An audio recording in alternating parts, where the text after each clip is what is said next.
Hey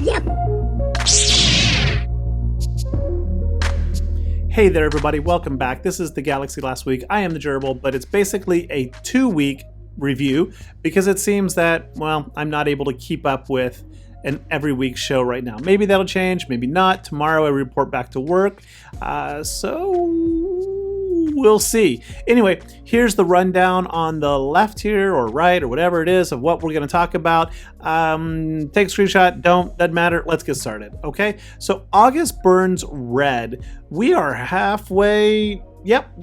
Looking at my watch right now, halfway through the month of August, and whatever that was meant to indicate doesn't seem to have happened. Is it going to happen? Who knows? A lot of people were hoping and speculating that August Burns Red was a clue that we would be getting Red 5 in Luke. I said before, and I'll say again, I don't think that's going to happen. That's kind of like a break glass in case of emergency situation.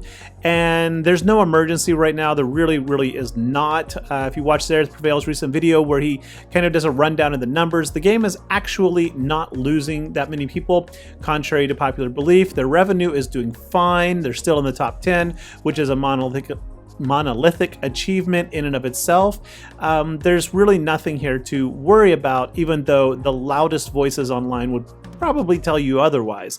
Keep in mind that the people online are a minority, a major minority of the player base, and so be cautious about what they and I say. I included myself there. But so what does this Red 5 mean? Well, we're getting profundity. We're getting Jabba the Hutt coming. Next year's the 40th anniversary of Return of the Jedi. I don't see any reason whatsoever that they would need to add Red 5 to the game right now. Red 5 also just wouldn't make any sense to be added alongside the profundity. Home 1, yeah, absolutely. Profundity, I'm not seeing that. Maybe there is some backstory and lore through like some novels or something, but I'm not seeing it. So what does this Burns Red reference mean? Well, perhaps CG's true calling would be as weather predictors, because this is a hot year. Today in Shanghai was 43 Celsius, which for you Americans like me, that's like 109, 110 degrees Fahrenheit, something like that. Insanely hot. The whole world feels like it's on fire right now. Maybe that's what they meant, or maybe it's politics. I don't know, but I'm not going there. Maybe it's just a poorly veiled reference to the new character Ben Solo, whose lightsaber was red as Kylo Ren, but Ben's is not, so I don't know. I'm not getting that. Of course, it could just simply be a shout out to one of CG Crumb's favorite bands, August Burns Red. It's actually the name of the band.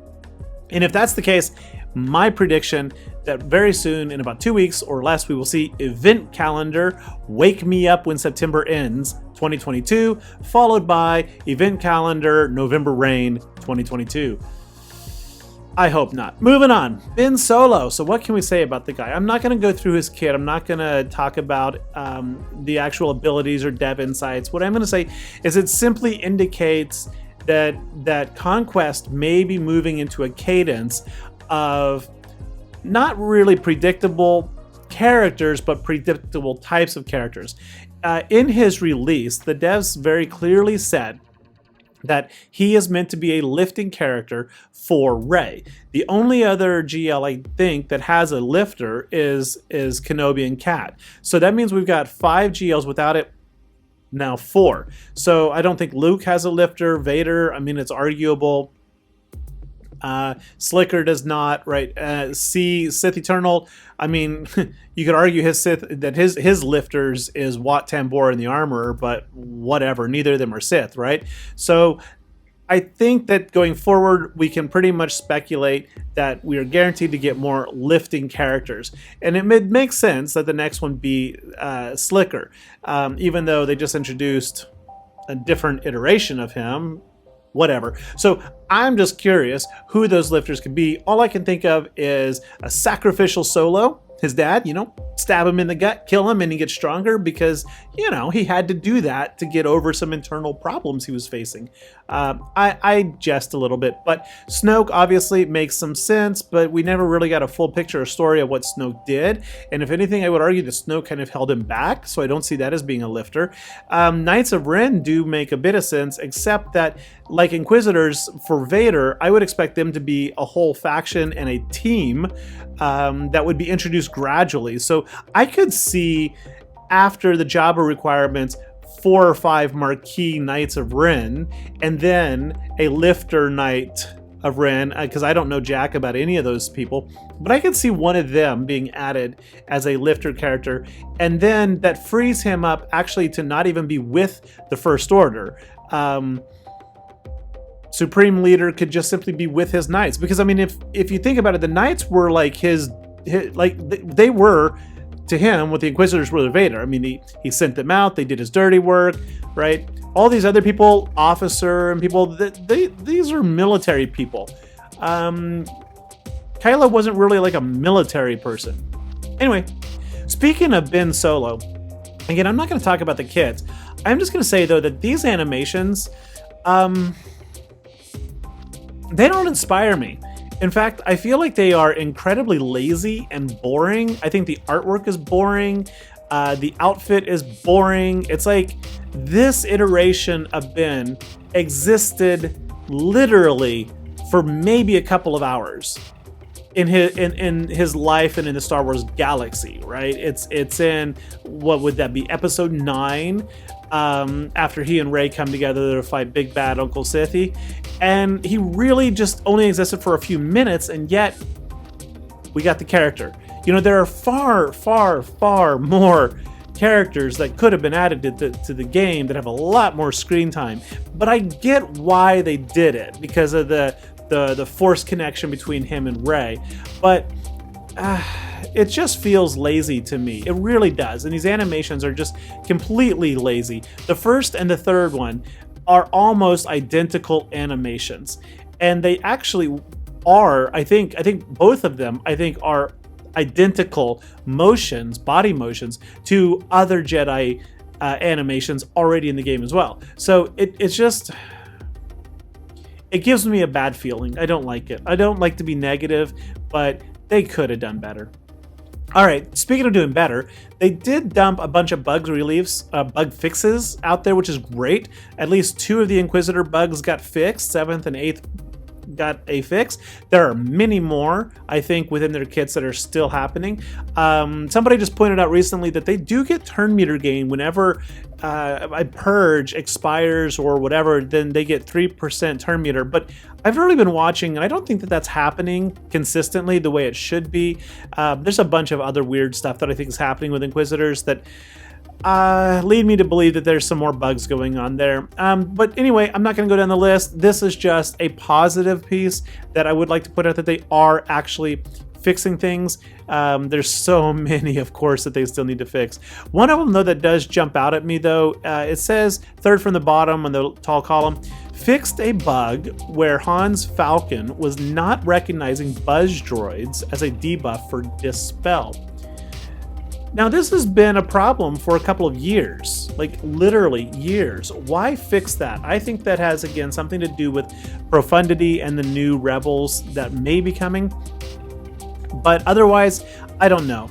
That's just an odd one to suddenly fix, but I am happy to see it. It should make Rebels more viable against Malevolence. They already can win pretty easily, and that should make it even easier. So yay for Rebels. We did get a new gear piece. Why? Who knows? Don't worry, it's easy to farm. Because it just needs Kyrotech, right? And there's an abundance of that everywhere. So if you see that pop up in the store or something, don't freak out. It's there. It's for newer characters who need to have more intelligence, they say, right? It's supporting stats that intelligence characters care about. Weird. Moving on. Beyond Capital Games directly, though, let's talk about the community. A lot of people will say, you know, we hit YouTube and we look for videos that help us get through Conquest. We look for like guides on which, you know, how to beat sector bosses, mini bosses, achieve feats or whatever. Well, this one from Scribe Gaming I think is worth watching because he outlines a couple of bugs that are going to be a hindrance to you, and I don't want to spoil it. I will give one away. I think it's the IG-88 is being counted as a separatist, so if you're using him for the non-separatist droids, you're not going to get the feat for that one. I think he talks about 3 bugs. Anyway, definitely go watch it. I love Scribe Gaming. I think he's a great YouTuber, so check him out. Another one here, Bit Dynasty, who's one of my faves. Absolutely super smart guy, one of the best SWGOH players out there. He takes a different approach also in this video. What feeds to skip rather than trying to grind and beat everything. Sometimes it's actually just better to, you know, face it up front that this isn't worth the time or the energy or the effort. And so this is a really good little video to help you mitigate headaches and stress as you battle your way through. This one is also really good. Unlimited crystal hacks from AP Gains. No, there is no unlimited crystal hack. This is a really good like PSA reminder that I'll let him explain it in his video, but something to be on the lookout for, especially if you hear somebody trying to convince you of this or to get you to do something. All right. Now over on Arnold's channel, he did a really good, I said Arnold again, my goodness, Arnold's video. The Grand Admiral, he did a good video that was a summary, though, of the Escape Podcast's interview with CG Crumb. They sat down with him for about an hour, but I don't think that's on YouTube, which is probably why he did this. You can watch it on Twitch, I believe. I am not a Twitch user. I'm not on Twitch, so I don't know. But anyway, there's a link in the description below that you can go check out the original source.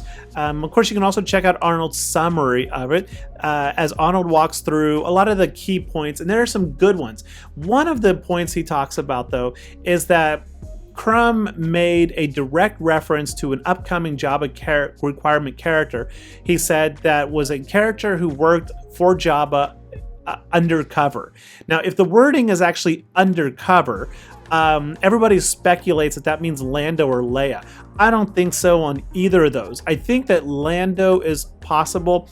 If they did Leia in the Boushh or Bosch caricature outfit where she infiltrated Jabba's palace, I would be really disappointed because then we'd have 3 iterations of Leia, and this one would be working for Jabba. She didn't work for him in the slightest. She infiltrated his palace to free Han Solo, and later, of course, she killed Jabba, so that doesn't make any sense. Lando, on the flip side, while he very well may have worked for the Hutt cartel, I don't believe he at any point actually worked for Jabba, and he infiltrated Jabba's organization for the same reason as Leia. They were not working for him. I think it's much more likely that we make it a more obscure character. Think of Zam as a shape-shifting bounty hunter. Well, Zam was not the only one of that species that could shapeshift. In fact, all of them had the potential. There is a bounty hunter in canon who's a shapeshifter named Cato Parasiti, or Parasiti. I don't know how to say that correctly. But this bounty hunter did work for the Hutt cartels. And of course, there are other shape-shifting species within Star Wars. And of course, if you really want to go there, undercover might have an entirely different meaning, and there were lots of people dancing around Jabba. I don't think that's what he meant, though. Moving on, this is my show, so why not promote myself for a second? So I spent about 8 or 9 days playing and posting daily videos of Raddus versus a bunch of teams, and we can see that people don't care about Raddus versus Palpatine. Okay, fine. But what I discovered in about 70-ish games in Arena, sans Omicron, because it doesn't work there, is that Raddus was overall, I would say, disappointing to me. He easily handles Empire squads. I mean, just easily. There's no problem with that one. But when going up against most other squads, it was RNG based, or it was a very, very hard struggle. Like, I could pretty consistently beat Darth Revan if there was only Malak and no other tank, but still RNG got in the way. Against like CLS, it was 50-50. Against Grievous, I won 3 times, but none of them were pretty. Everyone was chaotically random, it felt. So anyway, if you want to know some more about Radis or see how Radis performs on your Profundity Path efforts, check out some of these vids. They're decent. Also, beyond the tables, Star Wars Legos. Now, why? No, don't leave. This is actually really important because Lego is a deep partner with Disney. Not just for Star Wars Legos, but for Marvel Legos and all kinds of other stuff. They get way early insider information than most other companies so that they can develop and produce these kits in bulk and sell in the real world. It's not as easy as throwing together a video on YouTube. So they get a lot of inside information, and a bunch of interesting stuff has been popping up, including one of their kits for the Andor show popped up earlier than it was supposed to, and did kind of spoil a few things with some yet unnamed characters. Well, recently we also got this Jabba the Hutt set right here. It's not a Jabba, actually. It's Boba Fett's throne room. It's been out for a little while, but I thought it's interesting and worth looking at the minifigs that are included in there. I think that these could be a clue, maybe not, to Jabba requirements. Tessek here was Jabba's accountant, formerly a political character in the Republic. Tried to overthrow Jabba, eventually got killed, I think, by Jabba. I don't know the full story. And then, of course, the Weequays is the same species, if I'm saying that right, as Holdo. So we could see some or one of them. If you remember the movies, there were a bunch of them as guards on Jabba's skiffs when they tried to execute Luke. So I think that's an interesting collection of character there. I mean, we can see Finnick, we already have. Bib Fortuna is, I'm almost a guarantee that we'll get as a marquee. Gamorrean Guard is already a requirement. There's Boba Fett, when I don't think it's that one. I think Scion is the requirement. So that leaves 3 other characters there, and I wouldn't be surprised at all if we get 1 or 2 of them. Something to consider. All right, another thought I have here on Profundity. So in that same podcast, in the Escape podcast, Crumb didn't talk about Profundity pretty much at all. And there's been a lot of silence on that, and a lot of people like Zareth and I both thought that Profundity was going to come last week, or even this week, actually. So like, where is it? Where's the news? Well, we also learned through the second trailer that the Andor TV series has been delayed. Why? Who knows? There's a lot of speculation, doesn't matter. But through that delay, I wonder if the Profundity was supposed to release in some way related to Andor. Maybe we were supposed to get another ship not requirement, but a marquee ship or something. And it got delayed, and so they're delaying the release of Profundity. I don't know, just speculating, don't know. Personally, though, I am super stoked about Andor. All right, almost last on my list here. Data discs. Nobody talks about this one. Deadly Catalyst. Yes, it's purple. It's a 4-dot. This is way more powerful than I think people have realized. Let's read it. All allies ignore 30% of the enemy's protection and gain 30% offense stacking until the end of the encounter each time an enemy falls below 100, 70, and 40% health. Why this matters? Okay. Because you ignore 30% of their protection, every time you damage them, a portion of the damage bypasses protection and immediately applies to their health. So when you do, like Han shoots first, before the match starts, Han shoots, he's already damaged somebody. So before the match starts, everybody gets 30% bonus offense. Now, that's good, sure, but throw in Ruthless Swiftness. Whenever an enemy falls below 100%, all allies gain 22% turn meter. So Han shoots first, somebody falls below 100% health, everybody gains 30% stacking offense, and everybody gets 22% turn meter, which pretty much then ensures your whole team now goes first. This is like the 25% turn meter Datacron, right? So when Han goes, basically your whole team goes afterwards, before the enemies get a turn.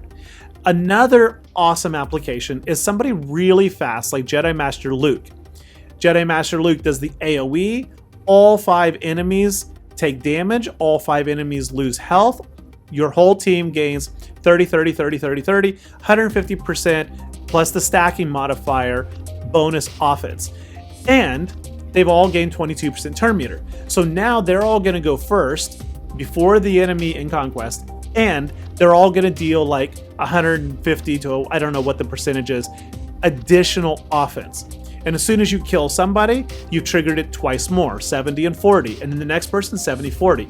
And before you know, you've got characters like R2-D2 whose basic is hitting for 200,000 damage. All right, I am walking through Conquest 19 because of these two here. And when you stack on a single Volatile Accelerator with Amplify Agony, it's almost free wins. My Inquisitors are destroying everyone they come across, ironically except other Inquisitors. That hasn't worked so far. And I have not been brave enough to take my Inquisitors against Darth Revan, just because I don't want to lose. But all of the feats that get the win with Inquisitors, the purges, the everything is super simple here with these. My resistance, like I'm using C-3PO, R2-D2, Jedi Training Ray lead, and then I've got like a Gear 8 BB-8. Oh, and I don't even remember who the other one is. And I'm dropping them all the way down to 30%, 20% stamina, and I'm still winning with this. And then the droid feat, the non-separatist droids, is so easy with Chewpio and K2 or BB-8 because, yes, you don't go first, but an enemy attacks, they hit K2, K2 counterattacks. Because he counterattacks, he plus Chewpio attack, and then that damage is guaranteed to bypass some of the protection, hitting the health, triggering the bonus turn meter, triggering the stacking offense, triggering the Volatile Accelerator Amplify Agony. You take your next turn and you hit somebody else, and then you get another 22% turn meter, another offense, and then your whole team goes, and then you win. You just simply wait for K2 to get hit or BB-8 so they can retribute attack with Chewpio rather, assisting, and you win. It's insane and it's so much fun. Anyway, last up on the list here is the calendar, same as last episode's. Only difference is Andor has been pushed back a couple of weeks into mid-September, and there it is. Another Last Week in Galaxy in the bag. Hey folks, thanks for watching. I am the Gerbil, and I will catch you later. Bye-bye.